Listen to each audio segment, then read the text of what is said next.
Hello everyone and welcome back to the Dev World. This is Devras Katiwada, 6th semester student of BSc CSIT, and in this video म चाहिँ नेपालीमै भन्छु है त. So यो भिडियोमा चाहिँ म third semester syllabus BSc CSIT को थर्ड सेमेस्टरको सिलेबसको बारेमा थोरै कुरा गर्न जाँदैछु. यो भिडियो भन्दा अगाडि चाहिँ मैले लगभग 1 वर्ष भइसक्यो च्यानलमा भिडियो नहालेको हैन. त्यही पनि अगाडि नै मैले फर्स्ट सेमेस्टर र सेकेन्ड सेमेस्टरको सिलेबसको बारेमा चाहिँ थोरै डिस्कसन गरेर प्लस इन्ट्रान्सको प्रिपरेसन गर्दै हुन्छन् त्यसको बारेमा थोरै कुरा गरेर चाहिँ भिडियोहरु हालेको छु. So if you are new here you can definitely check it out if you need it. अनि यो भिडियोमा चाहिँ हामी थर्ड सेमेस्टरको सिलेबसको बारेमा कुरा गर्न जाँदैछौँ BSc CSIT को है त. सो इन जनरल हेर्दाखेरि हामीसित 5 वटा सब्जेक्ट छ यो सेमेस्टरमा, फर्स्ट र सेकेन्ड सेमेस्टर जस्तै. र यो भिडियोमा चाहिँ म अर्को के पनि गर्न जाँदैछु भन्दाखेरि चाहिँ मैले अब अहिलेसम्म 6 सेमेस्टरमा पुगिसकेँ हैन. सो अहिलेसम्म यो थर्ड सेमेस्टरमा चाहिँ स्पेशली मैले पढ्दाखेरि स्पेशली एक्जाम ओरिएन्टेड भएर पढ्दाखेरि चाहिँ कुन रिसोर्सेसहरु अनलाइन रिसोर्सेसहरु मोस्टली त भिडियोजहरु युट्युब च्यानलको प्लेलिस्टहरु चाहिँ कुन फलो गरेको थिएँ त्यसको बारेमा थोरै शेयर गर्न जाँदैछु. र त्यसले चाहिँ डेफिनेटली अब इन डेप्थ पढ्नु छ भने त अरु आफ्नै तरिकाले रिसोर्सेस खोज्दै पढ्दा भयो हैन. मलाई चाहिँ एक्जाम ओरिएन्टेड भएर पढ्ने बेलामा चाहिँ हुन्छ नि एक्जामको बेला पढ्ने बेलामा चाहिँ त्यसले हेल्प गरेको थियो.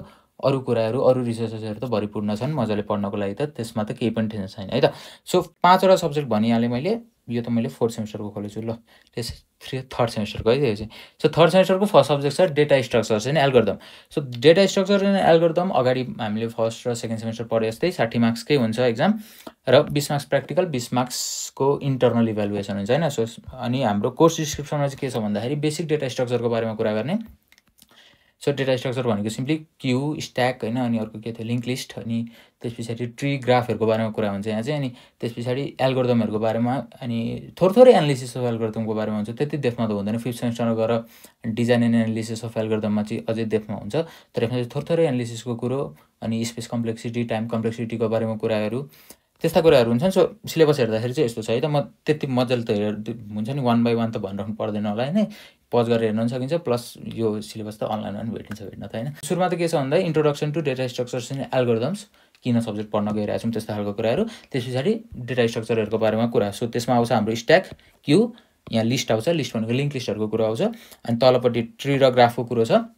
र बीचमा के देखिन्छ भन्दाखेरि सर्टिङ र सर्चिङ एल्गोरिदम र ह्याशिङको पनि थोरै कुराहरु हुन्छ है त. अनि यहाँ रिकर्जनको बारेमा पनि कुरा छ.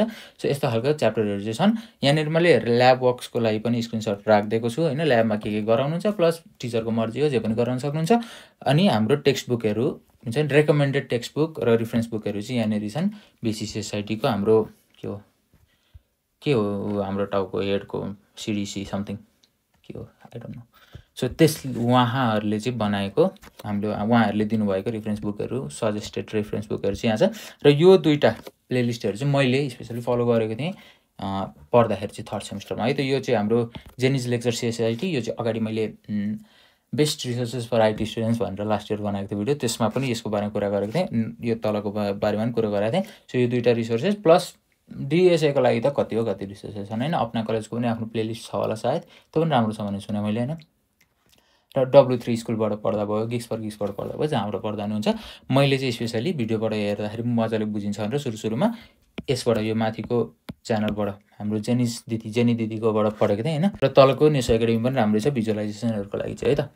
सो नेक्स्ट सब्जेक्ट छ न्यूमेरिकल मेथड है. यो न्यूमेरिकल मेथड चाहिँ अब हाम्रो म्याथमेटिक्स यो सेमेस्टरको लागि म्याथमेटिक्स भनेको अगाडिको सेमेस्टरमा धेरै म्याथ पढेको होला हैन. म्याथमेटिक्स 1 अनि स्ट्याट म्याथमेटिक्स फर्स्ट अनि म्याथमेटिक्स सेकेन्ड स्ट्याट अनि अरु के थियो. यसमा चाहिँ न्यूमेरिकल मेथड छ. स्ट्याट पनि छ पछि आउँछ. सो न्यूमेरिकल मेथडको पनि सेम 60 मार्क्सको थ्योरी एक्जाम 20 मार्क्सको इन्टर्नल 20 मार्क्सको प्र्याक्टिकल एक्जाम. अनि हाम्रो क्रेडिट आवर्स 3 कै छ. अनि त्यसपछि यसमा चाहिँ स्पेशली पढ्ने भनेको चाहिँ न्यूमेरिकल मेथड भनेको के. न्यूमेरिकल मेथड चाहिँ +2 मा पनि 11 12 मा पनि 11 मा थोरै 12 मा थोरै गरेर चाहिँ पढेको कुरा हो. अभियसली त्यति मात्रै पढिदैन हैन. त्योभन्दा धेरै कुराहरु हुन्छ. तर पढ्न चाहिँ के पढाएको थियो भन्दा बाइसेक्सन मेथड अनि अरु के पढाएको हुन्छ ट्रापेजोइडल रुल हुन्छ सायद हैन. सो डिफरेन्सिएसनको लागि इन्टिग्रेसनको लागि अनि सोलुसन अफ नन लिनियर इक्वेसनहरुको लागि त्यस्ता कुराहरु सानो कुराहरु पढेको हैन. सो त्यसैलाई थोरै एक्सटेन्ड गरेर चाहिँ न्यूमेरिकल मेथडमा चाहिँ अझै धेरै कुराहरु पढिन्छ. सो फर्स्टमा आउँछ solution of non linear equation. यसमा सुनेको कुरा भनेको अगाडि पढेको चाहिँ बाइसेक्सन मेथड हो सायद. बाइसेक्सन र न्युटन र्याप्सन मेथड. त्यसपछि पनि अरु मेथडहरु छन्. त्यो कसरी त्यसमा के हुन्छ त्यो कुराहरु पढिन्छ. त्यसपछि इन्टरपोलेसन रिग्रेसन त अगाडि पढेको हो. त्यसमा पनि थोरै अझै अरू कुरा त हुन्छ। इन्टरपोलेसन चाहिँ नयाँ कुरो हुनसक्छ। अनि त्यस पछाडि आउँछ न्युमेरिकल डिफ्रेन्सिएसन एन्ड इन्टिग्रेसन। यसमा पनि 2 पोइन्ट र 3 पोइन्ट फर्मुला त पहिलेदेखि युज गरेको, अनि इन्टिग्रेसनको लागि पनि सिम्पसन्स रुल र ट्रापेजोइडल रुल चाहिँ सायद छ होला, 12 मा छ कि 11 मा छ, केमा छ आई डोन्ट नो, तर छन चाहिँ छ। अनि अर्को solution solving system of non linear equation, यसमा चाहिँ नयाँ कुराहरू आउँछन्। अनि त्यस पछाडि डिफ्रेन्सियल इक्वेसनहरू त पुरै नयाँ कुरा भएको होइन ब्याचलर्सको लागि। त्यस पछाडि यहाँनिर ल्याब वर्क्सको बारेमा पनि कुरा लेखेको छ र टेक्स्ट बुकहरू चाहिँ यति छन्। अनि मैले सजेस्ट गर्न सकेँ भने चाहिँ न्युमेरिकल मेथड बेस्ट प्र्याक्टिस हुने भनेको टेक्स्ट बुक फलो गरेर भएको थियो मेरोलाई चाहिँ है। र अर्को चाहिँ यहाँनिर एउटा सरप्राइज के छ भन्दा मैले पनि पढाउनु चाहिँ थालेको छु थोरै थोरै है। सो लास्ट इयरदेखि यो च्यानलमा चाहिँ मैले भिडियो हालेको थिइनँ, तर लास्ट 6 मन्थ 7 मन्थ कति भयो अर्को एउटा च्यानल खोलेर त्यहाँनिर चाहिँ थोरै थोरै पढाउन चाहिँ मैले ट्राई गरिरहेको छु। र त्यसमा मैले न्युमेरिकल मेथडको चाहिँ भिडियोहरू हाल्दैछु है। कम्प्लिट चाहिँ भएको छैन प्लेलिस्ट होइन। सो 19 वटा भिडियोज देखाइरहेको छ यसमा, अझै धेरै छन् है। यहाँ मैले प्लेलिस्टमा एड गरेर छैन होला सायद। जस्ट मैले फर्स्ट र सेकेन्ड च्याप्टर चाहिँ सकेको छु यो सिलेबसको आधारमा होइन। र अरू भिडियोजहरू पनि आउँछन्। अहिले मैले भिडियो बनाइरहेको बेला चाहिँ थर्ड सेमेस्टरको कुनै पनि कोर्स अनगोइङ छैन बिएससी साइडको लागि। सो अहिलेलाई चाहिँ त्यो प्लेलिस्ट मैले बनाइरहेको होइन, तर अफकोर्स आउँछ पछि है त। र मैले फलो गरेको चाहिँ योवाला प्लेलिस्ट थियो डाक्टर गजेन्द्र पुरोहितको। र यहाँनिर चाहिँ 1 लेसन कम्प्लिट मात्रै भनेर छक्क नपर्नु होला, मैले अर्को के अरे अर्को एकाउन्टबाट हेरेको थिएँ है त। सो योवाला मैले च्यानल फलो गरेको थिएँ, तर मैले हुन्छ नि धेरै फलो गरेको भने चाहिँ बुकै थियो। र बुक चाहिँ कुन थियो भन्दाखेरि वेट म खोज्छु है त, खोजेर ल्याउनु पऱ्यो। सो यो बुक यो चाहिँ कसले लेखेको भन्दाखेरि नि ई बाला गुरुस्वामी। सो उहाँले लेखेको बुकलाई चाहिँ मैले फलो गरेर पढेको थिएँ, र तर सबसे कम मार्क्स चाहिँ यसमै आएको थियो है। र पनि मजा आउँछ पढ्नलाई चाहिँ, पढ्दा हुन्छ है त। सो न्युमेरिकल मेथड यो भयो। अर्को आउँछ कम्प्युटर आर्किटेक्चर है त। कम्प्युटर आर्किटेक्चरमा चाहिँ कतिपय कुराहरू चाहिँ माइक्रो प्रोसेसरमा पढेको जस्तो लाग्छ होइन, तर एक्चुअलीमा होइन, सिमिलर कुरो नट सेम। सो यसमा भनेको चाहिँ हाम्रो त्यही 60-20-20कै कुरो हो। र यसमा छ हाम्रो आर्किटेक्चरहरूको बारेमा, कम्प्युटर अभियसली कम्प्युटर आर्किटेक्चर भनेको छ। सो कम्प्युटरको आर्किटेक्चरको बारेमा कुरा हुन्छ। र यसमा सिलेबस हेर्दा चाहिँ धेरै छन् है त, 9 वटा च्याप्टर छ। सो मेमोरीदेखि लिएर रजिस्टर्सहरूको बारेमा कुरो, अनि अरू के छ यहाँनिर माइक्रो प्रोग्राम कन्ट्रोल युनिट्सहरूको बारेमा कुरोहरू। सो डिफ्रेन्ट कुराहरू छन् यसमा चाहिँ, मजाले आफैले त्यति बेला पढेको बेला पनि थाहा पाइन्छ। तर बेसिकली बुझ्नु पर्दाखेरि के चाहिँ पढिन्छ भन्दाखेरि कम्प्युटर हामीले पहिलेदेखि पढेको डेफिनेसन के थियो त, इलेक्ट्रोनिक डिभाइस जसले चाहिँ takes and input, processes it, अनि स्टोरेज इट, अनि गिभ्स द आउटपुट। सो त्यही 4वटा कुरो, प्रोसेसको लागि सिपियु, अनि हाम्रो यहाँनिर इनपुट आउटपुट, अनि यहाँनिर मेमोरी स्टोरेजको लागि, अनि अरू कुराहरू पाइपलाइनिङ यो भनेर टेक्निकहरूको बारेमा यस्तो खालको कुराहरू चाहिँ गर्छौँ हामी है त। गर्नुहुन्छ तपाईँहरूले, मैले त गरिसकेँ है। सो यहाँनिर ल्याब वर्क्सको बारेमा कुरा छ, र टेक्स्ट बुकहरू यहाँ छन्, र यसको चाहिँ मैले यहाँ हालेको छु। सो यो चाहिँ मैले फलो गरेको प्लेलिस्ट है त। सो गेट स्म्याचर्सको भिडियोहरू फलो गरेको थिएँ, र मैले यो सञ्चित सरको पनि भिडियोहरू हेरेको थिएँ। सो मेन त यही गेट स्म्याचर्स, किन भन्दाखेरि मलाई चाहिँ यो सब्जेक्ट चाहिँ स्पेसली यो सब्जेक्ट एक्जाममा पास मात्रै हुनु थियो। सो मैले त्यति डेप्थमा चाहिँ पढिनँ, बुकहरू पढिनँ होइन। सो जसरी पढ्दा पनि हुन्छ, आफ्नो चोइस हो होइन। सो अब पढ्न थाल्नुभयो भने पढ्नै पऱ्यो, एक्जाम दिनै पऱ्यो। सो आफूलाई जतिको इन्ट्रेस्ट लाग्छ त्यो तरिकाले पढ्दा हुन्छ। मैले फलो गरेको रिसोर्सेस चाहिँ यही थियो है त। अर्को छ कम्प्युटर ग्राफिक्स। सो कम्प्युटर ग्राफिक्समा पनि त्यही हो 60-20-20। अनि यसमा चाहिँ के छ भन्दाखेरि काम लाग्ने कुरा भनेको चाहिँ पहिला 9-10मा स्पेसली 9-10मा पढेको 2D ट्रान्सफर्मेसन, हाम्रो रिफ्लेक्सन रोटेसनहरू जुन पढेको थियो त्यो थोरै काम लाग्छ होइन। अब यो पनि अर्को म्याथमेटिक्स है त। थर्ड सेमेस्टरमा चाहिँ मैले बुझेँ होइन, मैले त पढिसकेँ होइन। सो थर्ड सेमेस्टरमा चाहिँ स्पेसली 3टा म्याथ रिलेटेड सब्जेक्ट छ है त। सो न्युमेरिकल मेथड भयो एउटा, अर्को स्ट्याट आउँछ लास्टमा, र यहाँ पनि थोरै म्याथ छ। सो 10 वटा जति च्याप्टर छ सायद त्यसमा होइन। अनि सुरुको भाग जुन सुरुको 4 वटा जति युनिट छ त्यहाँनिर चाहिँ हामी प्योर म्याथै पढ्छौँ क्या, थ्योरीभन्दा धेरै चाहिँ म्याथै हुन्छ त्यसमा। र त्यसकै एल्गोरिदमहरू युज गरेर न्युमेरिकलै गर्ने टाइपको क्वेसनहरू हामीले गर्छौँ एक्जाममा होइन। सो कन्सेप्टहरू त्यसकै लिन्छौँ भन्नु खोजेको। र त्यस पछाडि थोरै थ्योरीवाला पार्ट पनि आउँछ पछाडि। सो यहाँनिर चाहिँ हेर्दाखेरि 10 वटा च्याप्टर छ होइन। सो 10 वटा च्याप्टरमा सो यो कन्भर्जन एल्गोरिदमकै बारेमा पढ्छौँ, तर कम्प्युटर ग्राफिक्स रिलेटेड भएपछि अलिकति बेग्लै। सो कम्प्युटरमा लाइन कसरी बन्छ, या त फिगरहरू कसरी बन्छन्, ट्रान्सफर्मेसन कसरी हुन्छ, अनि हाम्रो 3D अब्जेक्टहरू 2D प्लेनमा कसरी ट्रान्सफर्म हुन्छ भन्नेवाला कुरोहरू। सो यो सुरुको 4 वटा जुन च्याप्टर छ यसमा चाहिँ प्योर हाम्रो न्युमेरिकल बेस्ड हुन्छ धेरै जसो है त, धेरै जसो भनिरहेको छु, थोरै त हुन्छ नि अभियसली थ्योरी, तर धेरै जसो चाहिँ न्युमेरिकल हुन्छ। र यो 3D अब्जेक्ट रिप्रेजेन्टेसनदेखि तल चाहिँ थ्योरीवाला पार्ट सुरु हुन्छ। र यहाँनिर अरू सानसानो कुराहरू पनि छन्, भिआरहरू वाला कुरो अनि ओपनजिएल होइन ग्राफिक्स लाइब्रेरीको कुराहरू। सो यो चाहिँ मिक्स छ, थ्योरी र न्युमेरिकलहरू हुनेको चाहिँ मिक्स छ। अब अहिले अगाडि पढेको न्युमेरिकल मेथडमा चाहिँ म्याथमेटिक्स हो सबै है त। सो यसमा चाहिँ त्यही थ्योरी थोरै छ, थ्योरी मलाई चाहिँ गाह्रो लागेको थियो, तपाईँलाई कस्तो लाग्छ आई डोन्ट नो, पढेपछि भन्नु होला। सो त्यस पछाडि ल्याब वर्क छन् होइन, ल्याब वर्कमा चाहिँ जुन जुन एल्गोरिदम पढेको छ त्यसकै इम्प्लिमेन्टेसन, फुटबल गोल लाग्यो बायर्न म्युनिखले। सो ल्याब वर्क्समा चाहिँ जे पढेको थियो त्यसकै इम्प्लिमेन्टेसनहरू हुन्छ। अनि रेफरेन्स बुकहरू यहाँ दिएको छ, यो चाहिँ मैले पढेको थिएँ योवाला च्यानलबाट है। पढ्दाखेरि बुक पनि फलो त गरेको थिएँ मैले, बुक चाहिँ छैन अहिले मसित होइन, न्युमेरिकल मेथडको चाहिँ त्यो भिडियोहरू बनाइरहेको थिएँ र मैले कलेजबाट बुक ल्याएको थिएँ। यसको चाहिँ बुक मसित छैन, मैले कलेजलाई फिर्ता दिइसकेँ, तर मैले बुकको नाम पनि बिर्सेँ। So leave it.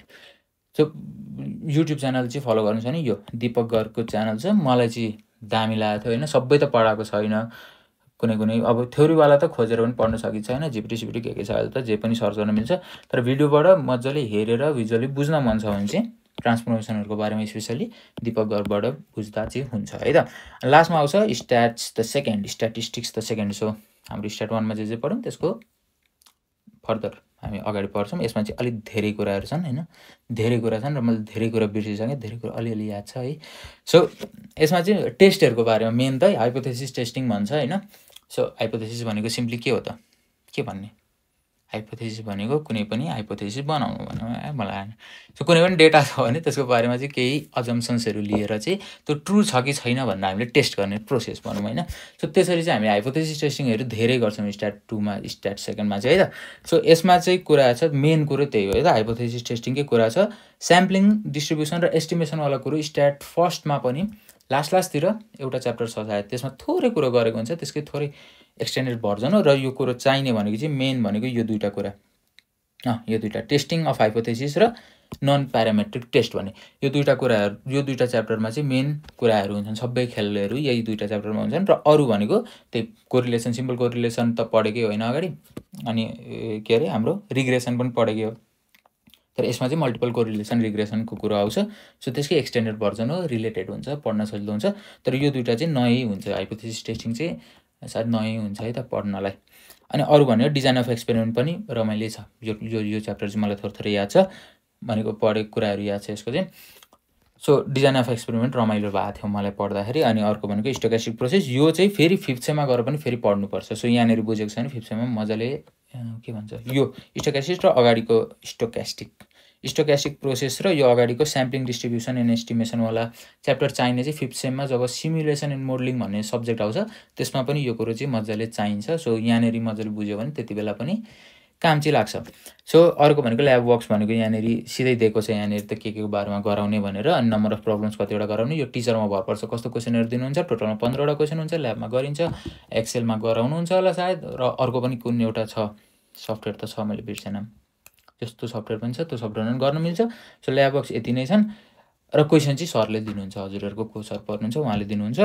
अनि टेक्स्ट बुकहरू चाहिँ यो फलो गर्नु बनाएको थियो, मैले चाहिँ के गरेँ भन्दाखेरि केही सिकेँ बुकलाई फलो गरेको थिएँ स्टार्ट पढ्नलाई, र अरू कुराहरू बुझ्नलाई चाहिँ मैले यो च्यानल, यो चाहिँ मैले +2देखि नै फलो गरेको च्यानल हो, अर्ग्यानिक केमिस्ट्री ट्युटर होइन। मजा आउँछ यसको भिडियोहरू, उहाँको भिडियोहरू हेर्न होइन। सो यो अनि अर्को भनेको चाहिँ मैले अहिले भर्खर किनकि सिमुलेसन एन्ड मोडलिङ पढ्दा पनि मलाई चाहिएको थियो, र यो च्यानल मैले डिस्कभर गरेको थिएँ, र यो च्यानल पनि रमाइलो लागेको थियो है त, रमाइलो आई मिन बुझ्नलाई सजिलो भएको थियो। सो यो च्यानल फलो गर्दा नि हुन्छ। हामी 3rd सेमिस्टरमा हुँदा चाहिँ थिएन यसमा भिडियोहरू होइन, थिएन, यो प्लेलिस्टै थिएन। तर अस्ति मैले सिमुलेसन एन्ड मोडलिङ पढ्दाखेरि चाहिँ थोरै काम लागेको थियो यो है त। सो आर्य अन्जुम भन्ने रहेछ नाम चाहिँ। सो यति नै छन् होइन। मेन त मैले यहाँ सेयर गर्न खोजेको भनेको रिसोर्सेस हो, पढ्नलाई सजिलो हुनलाई। सिलेबस त अभियसली जहाँ पनि हेर्न मिलिहाल्छ, मैले फलो गरेको रिसोर्सेस चाहिँ मैले सेयर गर्न खोजेको थिएँ। सो आजको लागि यति नै, I see you in the next one, thank you for watching.